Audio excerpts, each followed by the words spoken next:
Yes, Your Honor. She got 5 kids by 5 different baby daddies. And you could be the 6th. And fathered your child while in a relationship with his current girlfriend, Ms. Glover. And now you both have 2-year-old children named Stephen Macon Jr. Concrete evidence that will prove to the court there's no possibility that you could be Miss Puckett's child's father. Ms. Glover, we wasn't together at the time. Did you use protection? Yes. You got his name tattooed on your neck 3 weeks after We ain't you even met him? had sex yet. No, I didn't. All right. Did you know he had a girlfriend that he was off and on with? He was rubbing on my belly like he was happy and he was concerned about it. Have to counter this evidence that Miss Puckett is presenting. It's not my child. No, she was sleeping around with a whole lot of people. Have any proof of that? Did you bring the court anything? Did you hear anything? Did you talk to someone? Did you see her? Did you? In this case unfolding in Judge Lauren Lake's courtroom, the atmosphere is heavy long before any official announcement. What begins as a simple argument about paternity quickly transforms into a broader exploration of truth, responsibility, and how fragile the relationship between law and justice can be. As the parties step before the bench, their voices and emotions reveal the depth of a conflict that has been silently brewing for years.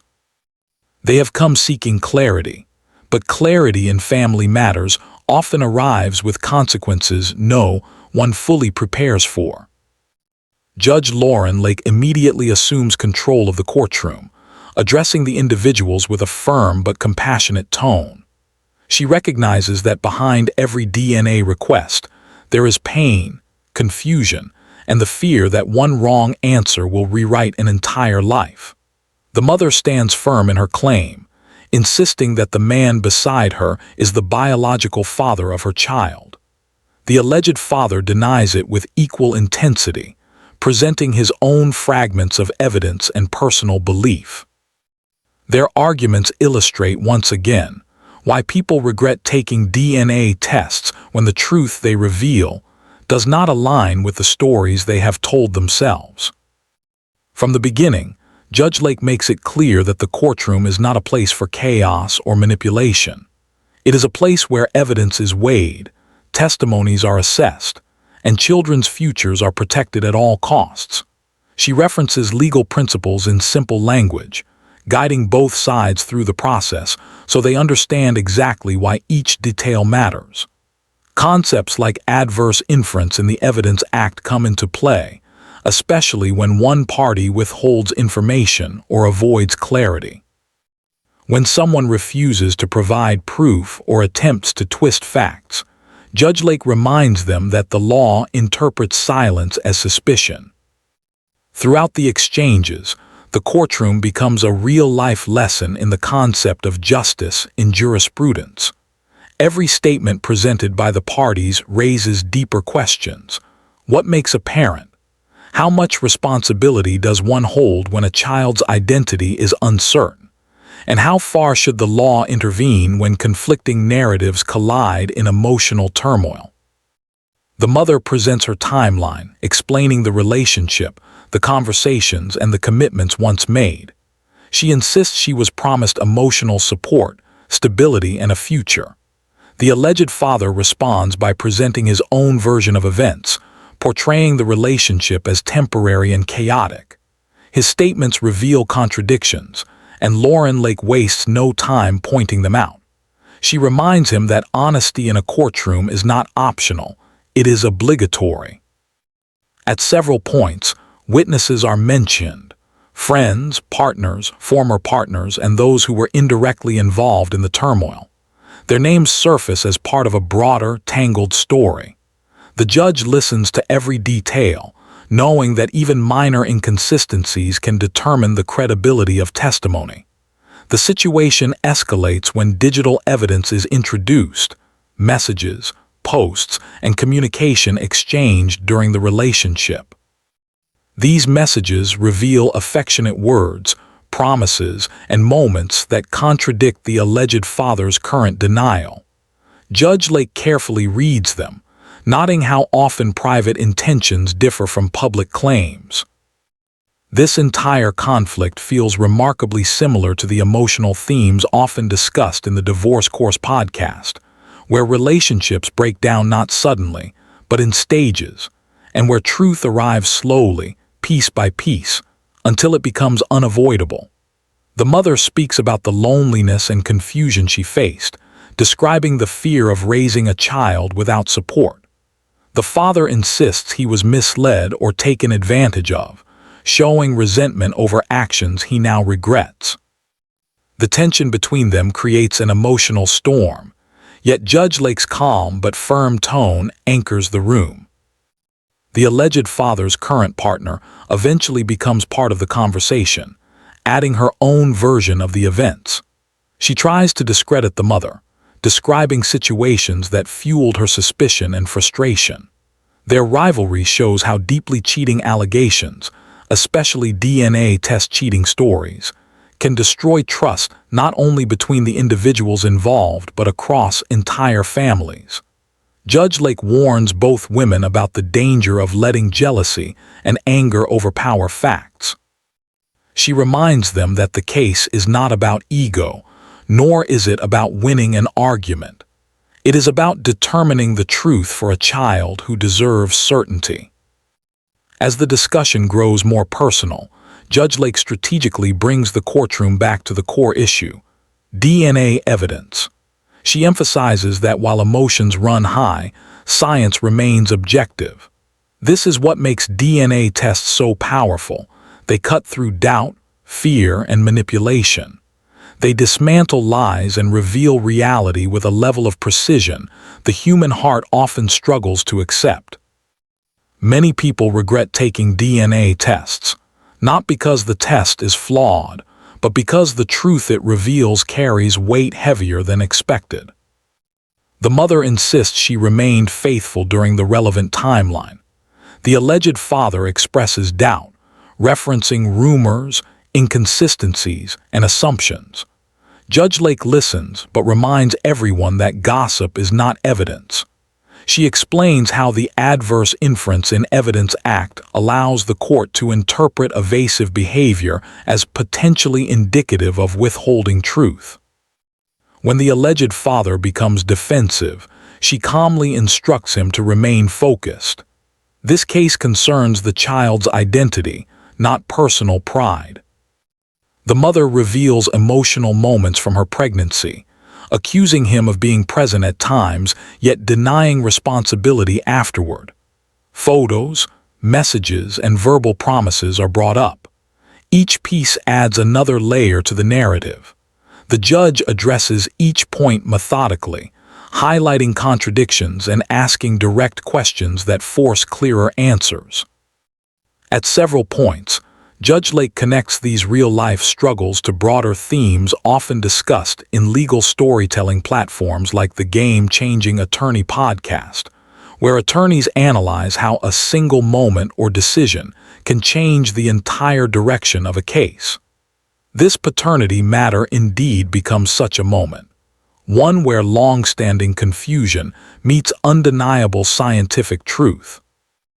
Amidst these arguments, Judge Lake also highlights the importance of children's emotional well-being, referencing principles echoed in Supreme Court child support rulings. She reminds the parties that legal fatherhood is not just about biology. It carries financial, emotional, and moral obligations. When she mentions that the Supreme Court has long emphasized the child's best interest, the alleged father becomes visibly tense. The stakes of the impending results finally strike him. The mother opens up about her struggles, sounding remarkably like the heartfelt stories heard in Celebrate Recovery testimonies, where individuals describe emotional pain, failed relationships, broken trust, and their hopes for healing. She expresses frustration, exhaustion, and hurt. She talks about nights alone with her child, seeking stability while dealing with public judgment and private grief. Judge Lake listens with empathy but without losing her judicial discipline. She acknowledges the woman's pain but reminds her that the hearing must remain rooted in facts, not emotions. She assures both parties that the DNA results will bring the clarity needed to move forward, whether the outcome comforts or devastates them. The tension increases as the alleged father's story becomes inconsistent. His memory appears selective. His statements contradict earlier ones. Judge Lake points out each contradiction, showing him how the court pieces together truth. Her approach mirrors the principles discussed in many adoption stories' full episodes, where identity, family bonds, and biological truth all collide in complex emotional ways. As the judge prepares to read the DNA test results, the courtroom becomes silent. Both parties shift uncomfortably, each bracing for an answer that could reshape their lives. The mother anticipates relief. The alleged father fears responsibility. His partner fears betrayal. Their intertwined stories now hinge entirely on a scientific conclusion. Judge Lake holds the envelope, the symbol of finality in cases like this. She reminds everyone once again, truth changes everything, and no matter how painful, it is always better than living in uncertainty. As Judge Lauren Lake prepares to read the long-awaited DNA results, the emotional temperature in the courtroom reaches its highest point yet. Everyone present seems to hold their breath. It is a moment that many followers of family law podcasts, from the Divorce Course podcast to the Game-Changing Attorney podcast, would instantly recognize. A crossroads where legal evidence meets human vulnerability. The judge pauses deliberately before opening the envelope, not for dramatic effect, but because she understands the gravity of what she is about to reveal.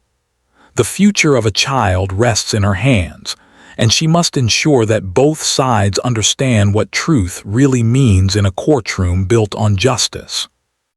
Before she opens the results, Judge Lake addresses the parties once more. She reflects on how often people underestimate the seriousness of parenthood until the reality of a DNA test rearranges the entire narrative. She talks about how people regret taking DNA tests not because the test itself is harmful, but because the truth exposes decisions, lies, and fears they spent years avoiding. She reminds them that the courtroom is a place where stories fall apart and facts come together. The alleged father, who earlier presented himself with confidence, now shifts with discomfort. His earlier bravado fades as he realizes that the judge's repeated references to contradictions in his statements were not simply observations, they were warnings. He is confronted with the possibility that his narrative may crumble under the weight of scientific certainty. His partner watches him anxiously, torn between defending him and fearing what the truth might reveal about their relationship. For her, this case is not just a legal matter, but a test of loyalty, trust, and the fragile balance of their life together. Judge Lauren Lake then uses this moment to illustrate a point she often emphasizes, that the relationship between law and justice is not always as straightforward as people assume. Law is based on evidence, statutes, and recorded facts. Justice, however, is rooted in fairness, accountability, and ethical responsibility. When emotions interfere, people tend to confuse the two. She wants both parties to understand that paternity cases live at the intersection of these forces. The law can identify the father, but justice requires that the father show up, support the child, and fulfill obligations long after the courtroom lights dim. The mother, hearing these words, appears stronger and more certain. Despite her exhaustion, she stands behind her truth with clarity.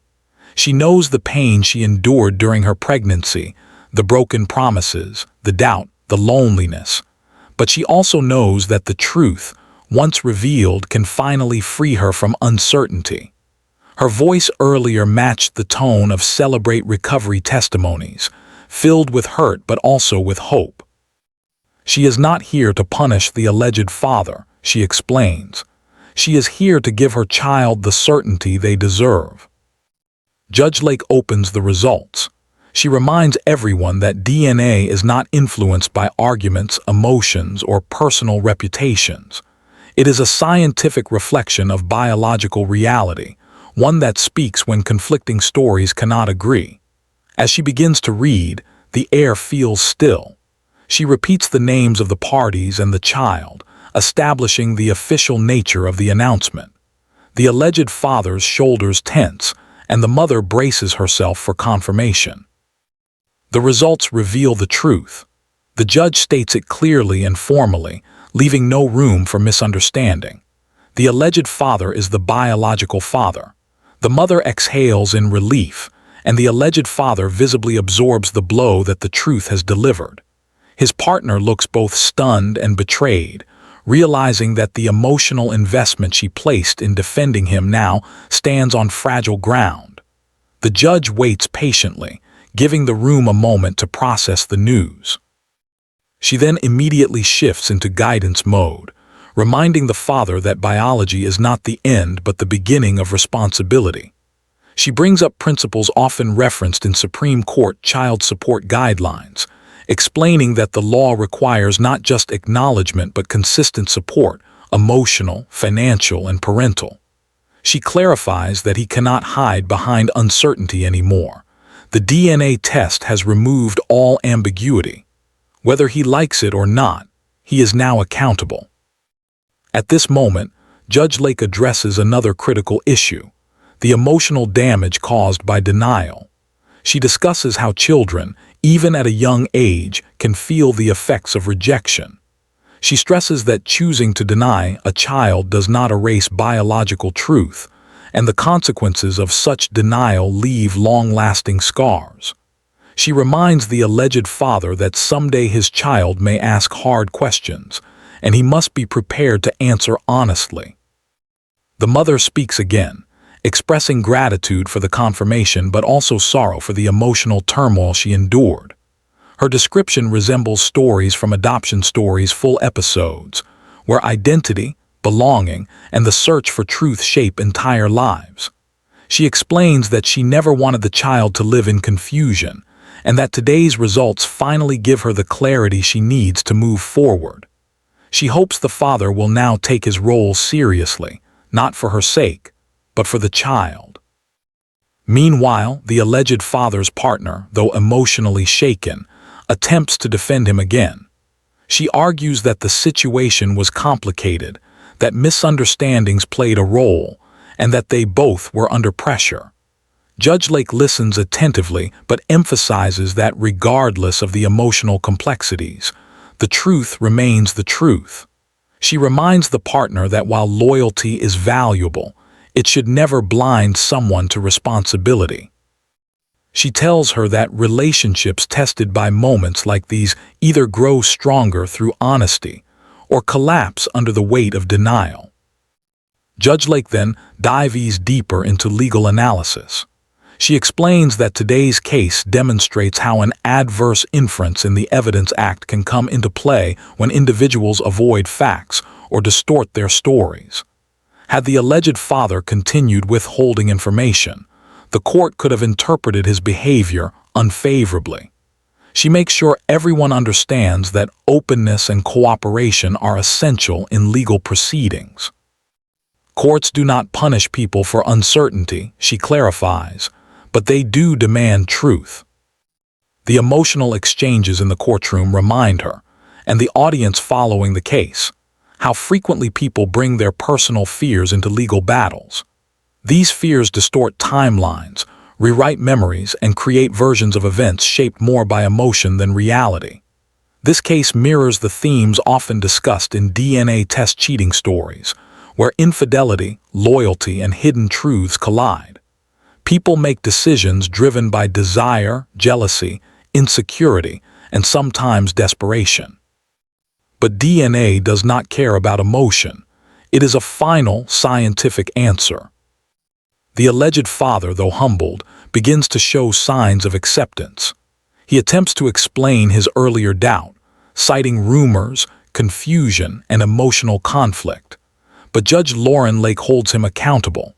She reminds him that accuracy in recounting events is vital, and that his earlier contradictions undermined his credibility. She points out how often he avoided direct answers, and how this behavior reflected poorly under legal scrutiny. His partner, listening to this analysis, realizes that many of the inconsistencies she defended were more serious than she understood. Judge Lake then transitions into a broader reflection on justice. She discusses the concept of justice in jurisprudence, emphasizing that justice is not only about determining guilt or innocence. In family court, justice is about protecting children from uncertainty and ensuring that they receive emotional and financial support. It is about ensuring parents are honest with themselves and with their responsibilities.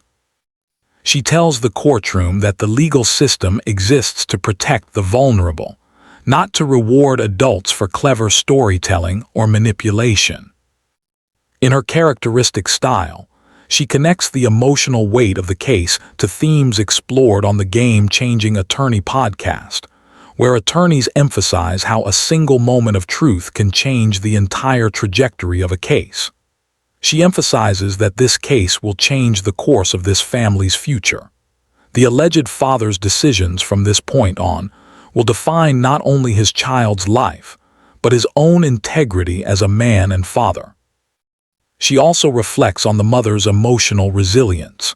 She compares her courage to individuals who share their experiences on platforms like Celebrate Recovery Testimonies, where people confront past pain and rebuild their lives through transparency and healing. The mother's willingness to stand firm in the courtroom, despite humiliation and doubt, reflects a deep commitment to her child's well-being. Before ending this portion of the hearing, Judge Lake carefully explains the next legal steps. She outlines how financial support will be calculated, how co-parenting responsibilities may be structured, and how future disputes should be handled. She reminds them that cooperation is not optional. It is necessary for the child's development. The alleged father nods, recognizing that this legal structure is now part of his reality.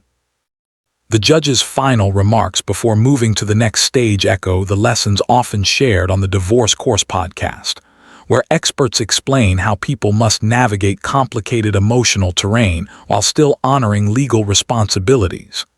She tells both parties that even though today has been emotionally difficult, it is also a moment of transformation. The truth, painful as it may be, creates an opportunity for rebuilding, but only if both sides are willing to move forward with maturity. After the DNA results are confirmed and the initial shock begins to settle, Judge Lauren Lake continues guiding the courtroom with a tone that is both authoritative and compassionate. She recognizes that the truth, though essential, is often the hardest reality for people to absorb. This is the part of the hearing where accountability, healing, and future planning become more important than the conflict that brought the parties here. The alleged father, now officially identified as the biological father, sits in visible uncertainty. He struggles to process how quickly his narrative has unraveled. Moments ago, he tried to convince the court that he had never believed he was the father, but now the science has spoken. His earlier statements, his doubts, his excuses, they all suddenly feel small compared to the undeniable truth. Judge Lake acknowledges the emotional shock, but firmly reminds him that children do not have the luxury of waiting for adults to accept reality. She insists that he must begin the transformation from denial into responsibility. She carefully explains the next steps in the legal process, referencing precedents similar to those found in Supreme Court child support decisions. These decisions emphasize fairness, necessity, and the best interests of the child. She outlines that financial responsibility is not a punishment but a legal and moral requirement. She also addresses the emotional aspect, reminding him that a child's identity is built from truth, stability, and love, not confusion and abandonment. The mother listens quietly, appreciating the clarity and structure that Judge Lake provides. Her relief is mixed with sadness. The confirmation of paternity brings closure, but it also revives painful memories of rejection and mistrust. Yet she stands strong, knowing that today's outcome reaffirms everything she has been trying to prove. Her voice earlier resembled the emotional honesty of Celebrate Recovery testimonies, and now it reflects a new strength shaped by truth. She speaks only when asked, focusing on her child's well-being rather than indulging in anger or victory. Judge Lake then turns to the father's partner, the woman who had defended him with such loyalty despite the conflicting evidence. She addresses her gently but truthfully. She acknowledges the emotional difficulty of discovering that the man she trusted had not been completely honest. She emphasizes that this realization should not foster bitterness, but wisdom. She encourages the partner to reevaluate her expectations, communication standards, and emotional boundaries. Truth may be painful, but it is also liberating when used correctly. The partner listens silently, absorbing the judge's balanced criticism. From there, Judge Lake shifts into a broader reflection on the legal and emotional dimensions of the case. She discusses how easily personal relationships become entangled with legal consequences, creating situations where individuals feel cornered by their own decisions. This, she explains, is why the relationship between law and justice is so delicate. Law provides structure, process, and evidence. Justice provides compassion, accountability, and ethical guidance. When people try to manipulate or avoid this balance, they only make their circumstances more difficult. The judge's words echo the analytical tone often found in the Game Changing Attorney podcast, where experts explore how one wrong assumption or one hidden truth can alter a case's entire direction. This paternity matter is a textbook example. One DNA test, one scientific document has changed everything. It rerouted blame, exposed lies, and forced reality into a space previously filled with denial. She then addresses the notion that people regret taking DNA tests, reminding the courtroom that such regrets usually stem from a fear of consequences rather than the test itself. A DNA result is simply information. It does not destroy families. It only reveals the truth that was already there. What destroys families is the